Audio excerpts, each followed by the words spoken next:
What is HelloFresh? With HelloFresh, you get farm fresh, pre-portioned ingredients and seasonal recipes delivered right to your doorstep. Skip the trips to the grocery store and count on HelloFresh to make home cooking easy, fun, and affordable. That's why it's America's #1 meal kit. Fall is right around the corner, and HelloFresh is there to help you plan for the busy season ahead with tasty dishes delivered right to your door. You just simply choose recipes and pick your delivery date, then lay back and enjoy the last days of summer, knowing that dinner is covered.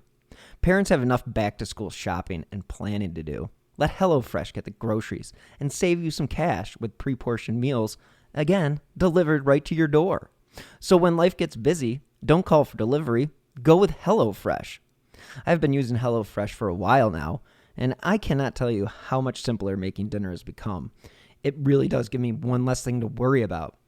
So go to HelloFresh.com/50whokilled and use code 50whokilled for 50% off plus free shipping. Again, go to HelloFresh.com/50whokilled and use code 50whokilled for 50% off plus free shipping.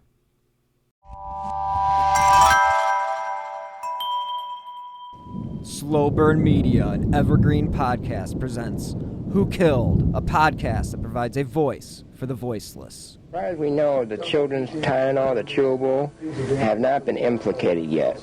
Exactly what is going on right now, they're just assuming that it could be the cyanide-laced capsule also. Waiting control center. The phone has been ringing off the hook at Rush Presbyterian St. Luke's Medical Center in Chicago. It's the regional poison control center for the entire Chicago area. Poison specialist Lane Olaf. We've been receiving calls about once every 15 seconds. At the Rush Presbyterian St. Luke's, we only have 3 poison lines, and they're lit up constantly, ever since yesterday morning. Right now, they're telling people which lots of Tylenol are known to have contaminated capsules and checking to see if callers have displayed any symptoms of cyanide poisoning. If they have it, tell them to go in the emergency room. If they don't have that, and they took it yesterday, we just tell them, you're probably going to have no problem with it. Just hold on to the bottles. Don't take any Tylenol extra strength for the time being until you hear otherwise. Most of what's going on here is informational. Officials here say if anyone has taken a cyanide-laced Tylenol capsule, they probably wouldn't be able to make it to the phone to call. They used to. I'm Jeff Flock, CNN, at Rush Presbyterian St. Luke's Medical Center in Chicago. Hello and welcome to episode 205 of Who Killed. I am your host, Bill Huffman, and this is a Slow Burn Media, Killer Podcasts, and Evergreen Podcast production. On this week's episode, we're going to wrap up our conversation with the hosts of Unsealed, the Tylenol Murders.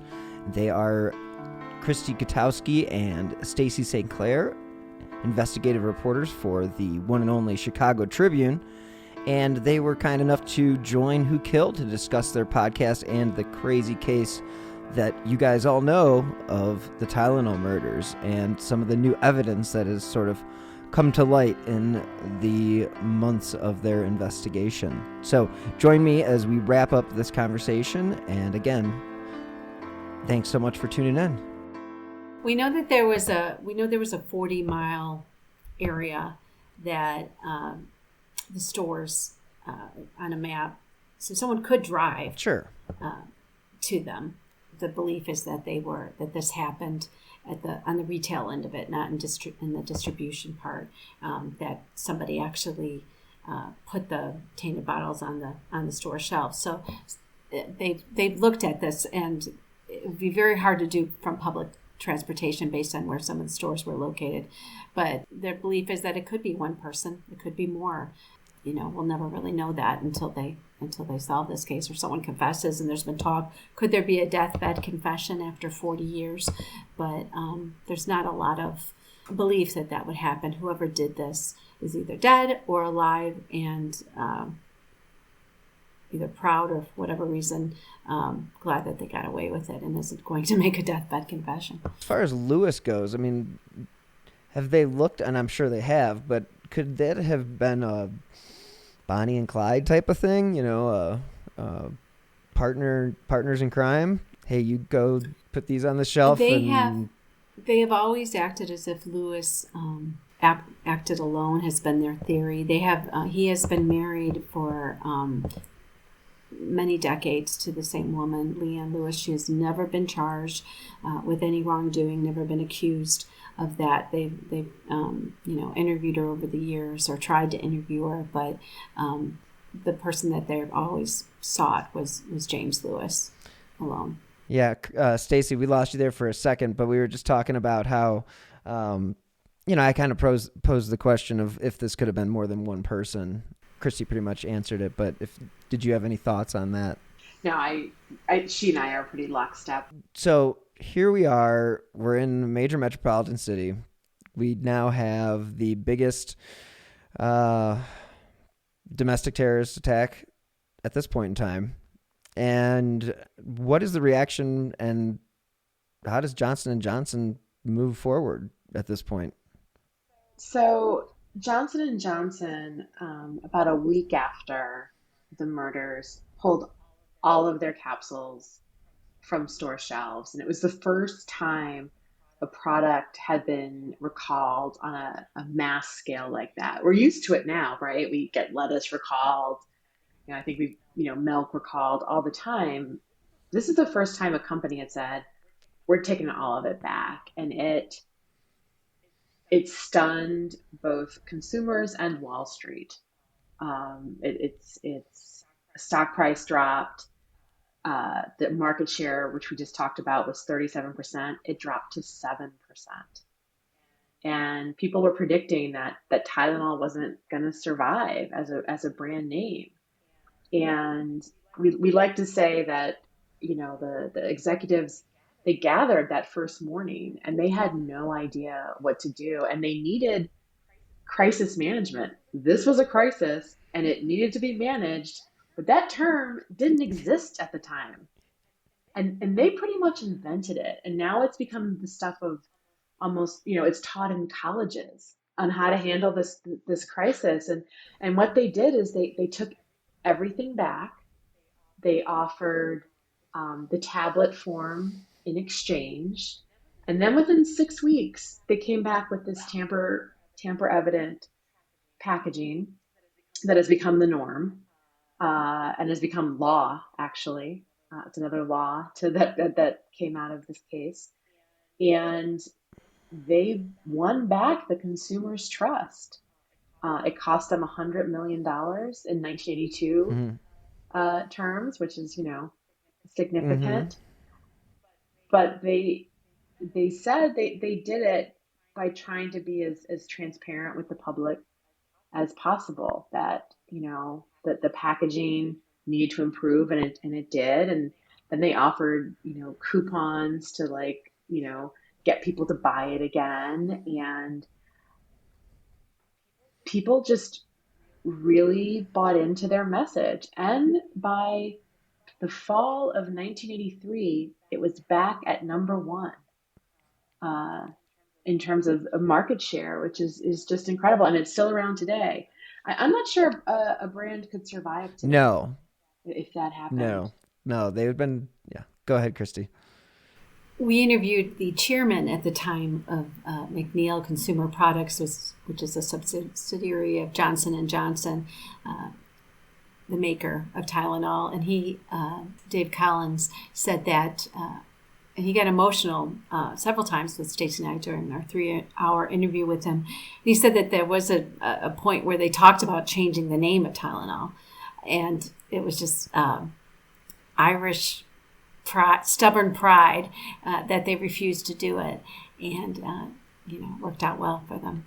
When you're going through journalism school and journalism classes or whatever you're doing, if you're into that field, you always come across this case, and that's it's just maybe in a PR class you come across this marketing class, but like you said, crisis management didn't exist really at all back then. I mean, sure, there were plane crashes and hijackings and companies had to explain themselves for certain things, but again, nobody had tainted the food. I mean, we had issues with poisoned milk back in the 50s that killed children, and there's all those types of things. And then of course that led to changes, and this is another example of this case changed our lives going forward 100%.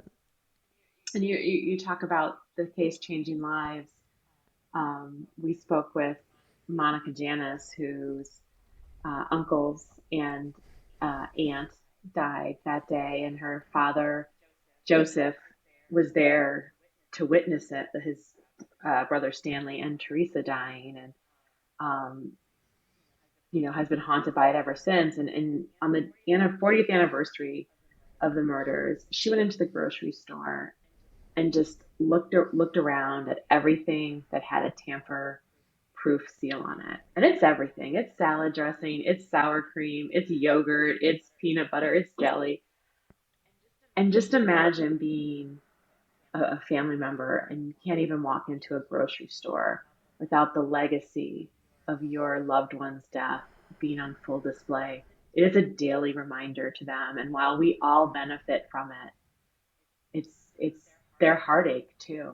It's their sadness, their grief. They sacrificed their lives for our safety in a very simple term. And it's terrible to say, but it is a constant reminder for them every day, because each person, it's the 6 degrees of separation. It's not just the brother that was affected. It wasn't just, it was everybody that knew somebody that knew somebody that knew them. I mean, it's all connected. And I feel like when you have a case such as this that goes unsolved for so long, it does spawn conspiracy theories to a degree. I mean, we can talk about Johnson & Johnson recalling all that, and then that also brings up the conspiracy. Oh, well, they recalled everything because they thought it might be within the, fulfillment process, and therefore they're trying to cover their own, behinds by doing that. And, of course,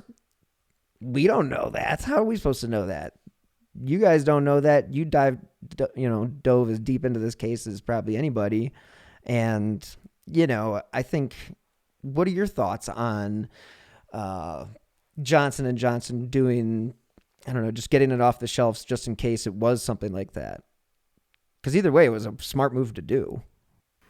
I'll start and then Stacy jump in. So we know that Johnson & Johnson and authorities took a lot of heat for allowing Johnson & Johnson to, They were investigating at the time whether it could be a disgruntled Johnson & Johnson employee or disgruntled McNeil employer, past employee, and you're allowing this company to do the recall and test, millions of pills itself. It seemed a bit suspicious, but we reported that Johnson & Johnson itself did turn in two of the tainted bottles from the recall to authorities. There were fingerprints that were examined that never went anywhere.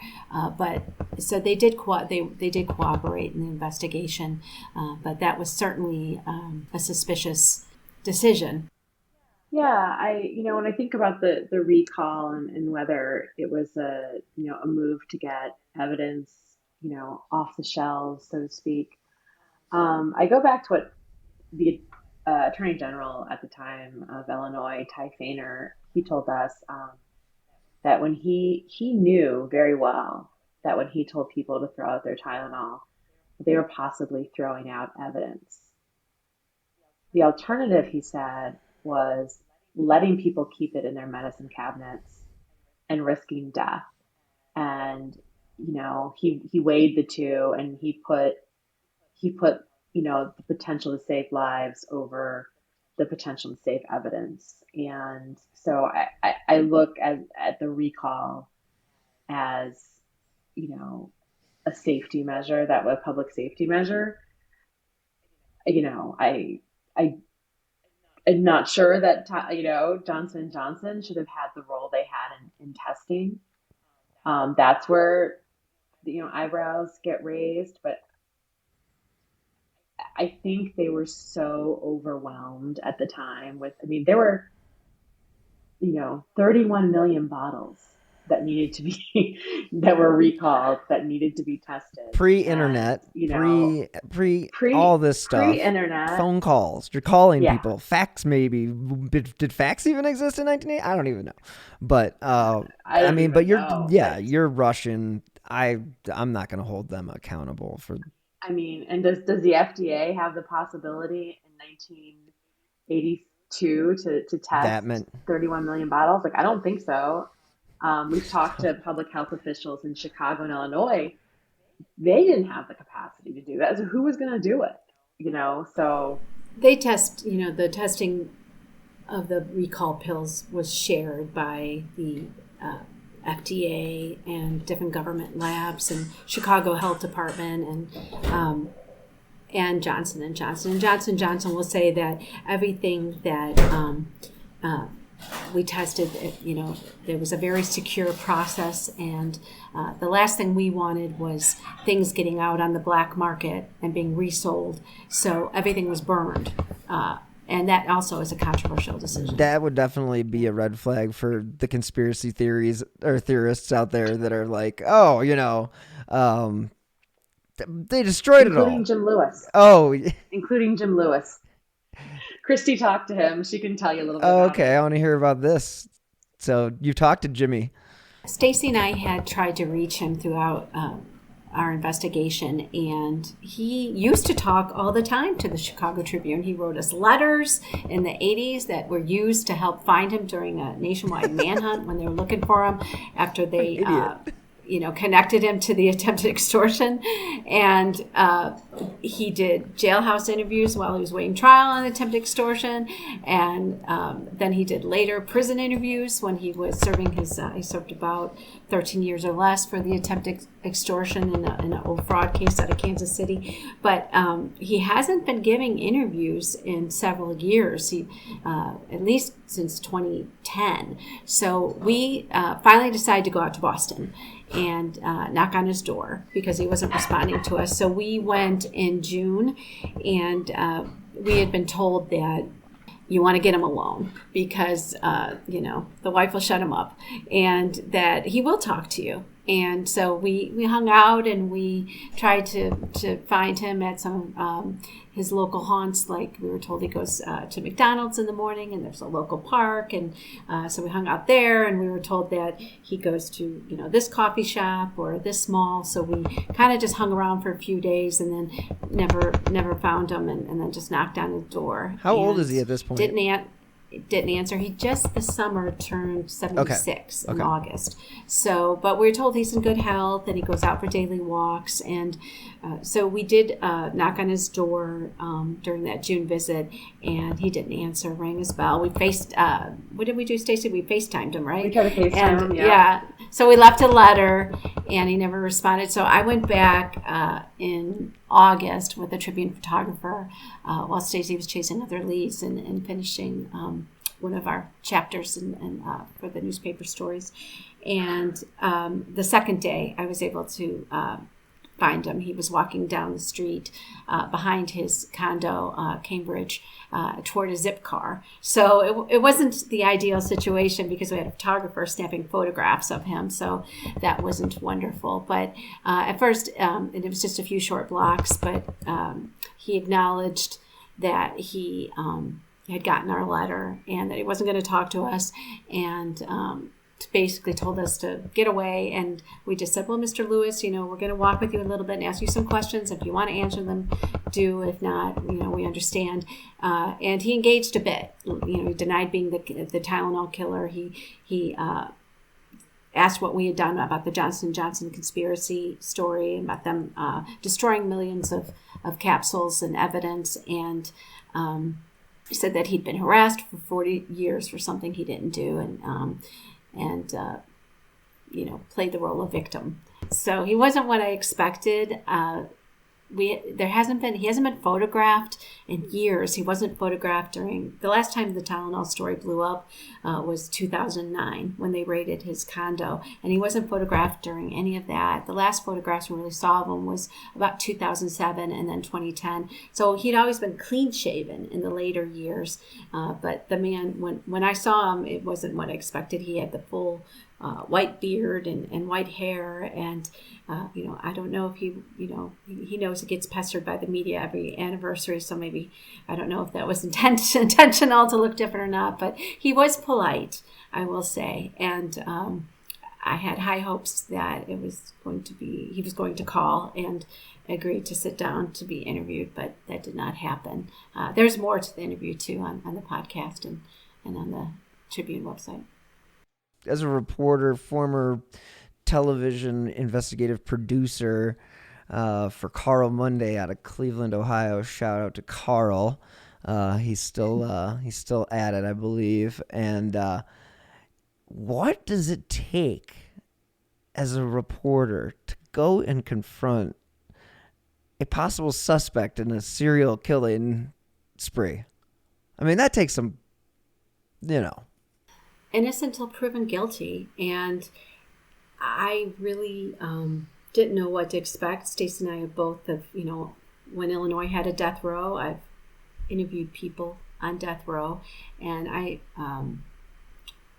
just treat everybody the same, do no harm and get to the truth. And we weren't going to just walk away when he said, leave me alone. We followed him, but he's also, a 76-year-old man. I didn't want him to get injured, and the photographer taking pictures of him. So I kept saying, slow down, sir. We always identify ourselves right away. I had my Chicago Tribune badge on, and I just tried to be upfront and direct, and but also he hasn't been charged with a crime with these murders. So it wasn't like I was going into a situation like in a prison, which Stacy and I both have done, where someone's been convicted of a crime, and so I did just try to treat him as I would anyone else. It's also a fairness issue, right? I mean, Christy, sure, she had the goal of getting the interview, but she also had to make sure that he knew the Tribune's doing this story. You have received the letter, that we've been communicating to you with what we've uncovered, what we're going to be writing about. Are you aware of it? Do you want to talk about it? It's a lot of stuff like that. It's more like less like, confronting him and just making sure he's given his opportunity and he knows what we're working on. And so by that standard, she accomplished something great out there, because she left knowing that he was aware of our project and he was aware of some of the allegations that might be included in the story, and that he had the opportunity to respond if he so choose. I promised him I'd always be upfront with him. We both have promised him that, and we have. Nothing that has been. We published extensive. I think we counted the lines at one point. Extensive pieces, serial style writing in the Chicago Tribune about him, and there should have been no surprises to James Lewis, because we reached out to him so many times and told him everything that was going to be in there, and hoping he'd speak to us. I have to say, he looked different than I expected, but he has a very distinct kind of Missouri drawl, and the minute he said, I knew it was him. He has a, how would you describe it, Stacy? He has like a very distinctive voice. I went to school in Missouri, so I always call it a Missouri drawl, and he definitely has that. It's just super distinctive. As far as your guys' involvement with the families of the victims, now have you, has this become one of those cases where you've become close with some of them, and you're able to share some of these insights and information? And I mean, the whole fact that they had a 50-page PowerPoint presentation to say that they circumstantially could prosecute this guy, and they didn't. I mean, what do the family members think of that? We've been very transparent, as we talked about in the beginning. People are at different points, right? Some of them asked us for the police reports we had on their loved one, and we did share those. It took a lot for us to get them, but we shared them because we felt like they had the right to know what we knew. And we before the stories ran, we told them, like, hey, this is, not, word for word or anything, but just, there were no like real surprises. We sort of prepared them for a lot of the coverage related to their loved one, and just as they're all different in where they are in their grief, they're all different on where they are in terms of the investigation, and some have given up hope. Some think Jim Lewis is not the Tylenol killer. Some think somebody out there knows something and this thing's going to pop at some day. And then there's some of them, like Joe Janis, who has no idea where he falls on the spectrum because it changes constantly. He told us that his parents died wanting to see the face of the person who destroyed their family, and now that's his hope too. And So what are your thoughts on this particular case and who you think is the most potentially responsible individual? I'll let Christy answer that. I love the silence. I'm a journalist. I'm not a prosecutor or a homicide detective. So while we believe we have uncovered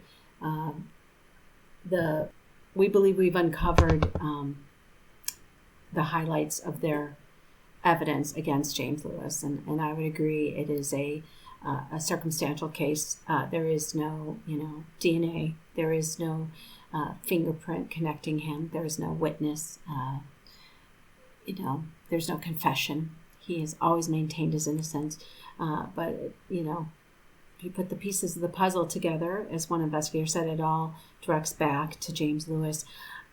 I always try to keep an open mind, and I don't know if Lewis is innocent or guilty. I don't know if Roger Arnold was a more viable suspect.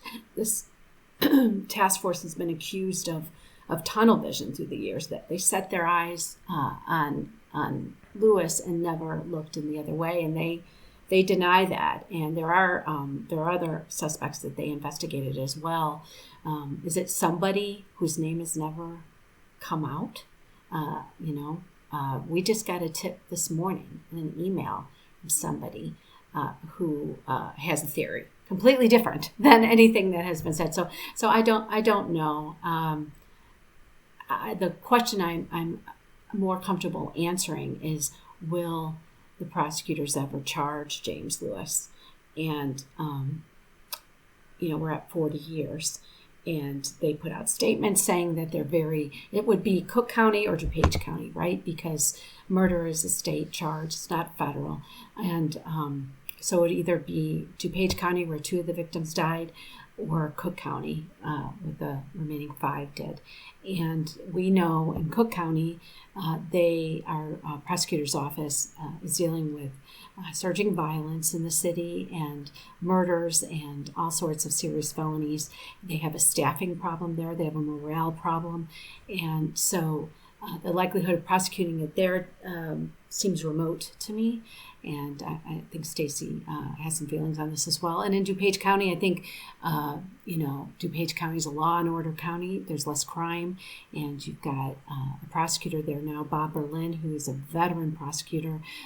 He's been state's attorney now for several years. So I think that, there's more, I think they're looking at it a little harder. But I think that DuPage also likes, they don't love, circumstantial cases. They want the smoking gun. So it's a hard sell to prosecutors. And Berlin took a pass in 2012. So we've heard that the case has not changed drastically over the years. So I don't think all hope is lost if some are looking for an indictment of James Lewis, but I think that it's a hard sell for prosecutors. Well, it's a very thoughtful answer, and very well done as a journalist. As a good journalist answer. I very much down the middle, and you were very it's the truth. And it is. It really people is who truth. jump the gun and say it's this, that, or the other, they don't know any better. I mean, you're doing the right thing. Stacy, what are your thoughts on this? Because Christy did bring you up in that that you had thoughts on. Yeah, Christy and I share the same view on this. It's not our job, nor should it be, to solve a case or demand charges. We fight for transparency and for the public good and an informed public. And I think we've done that in this case. We've laid out what's currently going on in the investigation, and we've laid out why investigators feel the way they do about the case. And then I think it's up to the public to decide, where they fall on it. We presented the facts, and people can make their own decisions. If we've done that well, then we've done our jobs. Yeah, yeah. There is a call by some, including a daughter, one of the victims, that,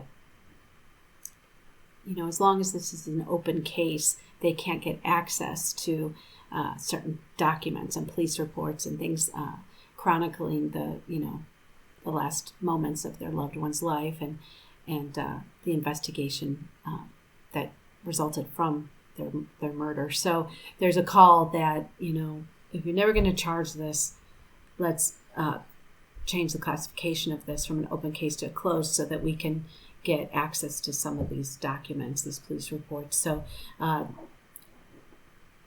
that is interesting, an interesting thing that's happened in this 40th anniversary that I don't recall seeing at the 25th. Do you, Stacy?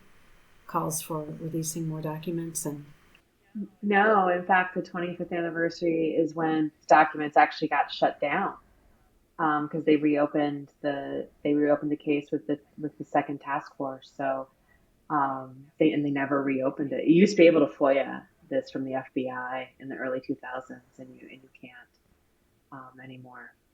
It does feel like time is running out, and that was one of the things that one of the motivating factors that Stacy and I felt propelled us to want to go down this journey, this reporting path these last several months, because, time is not a friend to a homicide investigator. Memories fade. Witnesses move away. They die. Documents get lost. We found that in this case. 40 years, we've seen prosecutions for older cases than that, and but it's a long time, and there's a lot of hurdles you have to get over to prosecute a case of 40 years, chain of custody issues, things like that.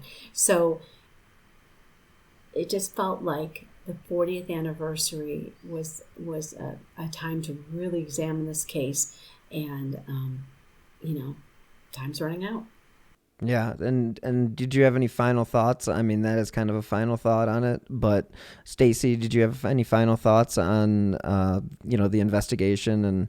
And actually, before you answer that, I was wondering about the victims wanting that to be closed. If they got those files and they were able to find something that was, I mean, are they able to reopen the case then at that point, or is it, because that's the only thing that I would be hesitant of as an investigator, if it was like... Sure. Well, back in the 2000s and the late 90s, when they did release records, the case was in an inactive status, which allows for, when a law enforcement agency releases documents, they don't basically give you the file and say, take what you want, right? They withhold all kinds of stuff for all kinds of reasons. But now you try to get a document, such as from the FBI in this case, and you get met with like a, no can do. It's an open case. So they don't have to close it to be more transparent. And they can be more transparent and give answers to people, so another generation doesn't die waiting for answers about how their loved ones were killed. Time is running out for these families too, right? Joe Janis is 72 years old. His parents spent the rest of their lives grieving the loss of their sons. So as much as time runs out in the case, time runs out for the families too. I can't imagine they'd ever close the cases if it's unsolved, given its notoriety. And I don't know that anyone would really advocate for that. But just more transparency with releasing certain documents might give some. I don't know if closure exists, but it might give some answers to some of the families about some of the questions they've had. Yeah, and that is a very interesting way to kind of wrap things up. I mean, it's a case that's open, and they're still investigating it, and there's kind of been this final push. I don't know how to say final because it's, murders never, statute never runs out. But they're giving a heavy push, being the 40th, with the families getting older. It totally makes sense.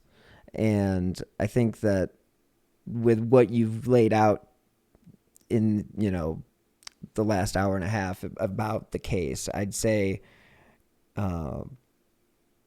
people can make up their own mind. But if you do a little digging, speaking of which, where would somebody, if they wanted to dive into this case, where would they find your articles and your podcast?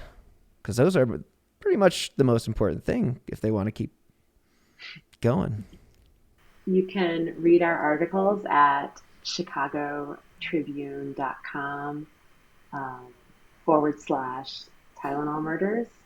And you can listen to our podcast, Unsealed, the Tylenol Murders, wherever you get your podcasts. Wherever you listen to this one, you can find us there too. Awesome.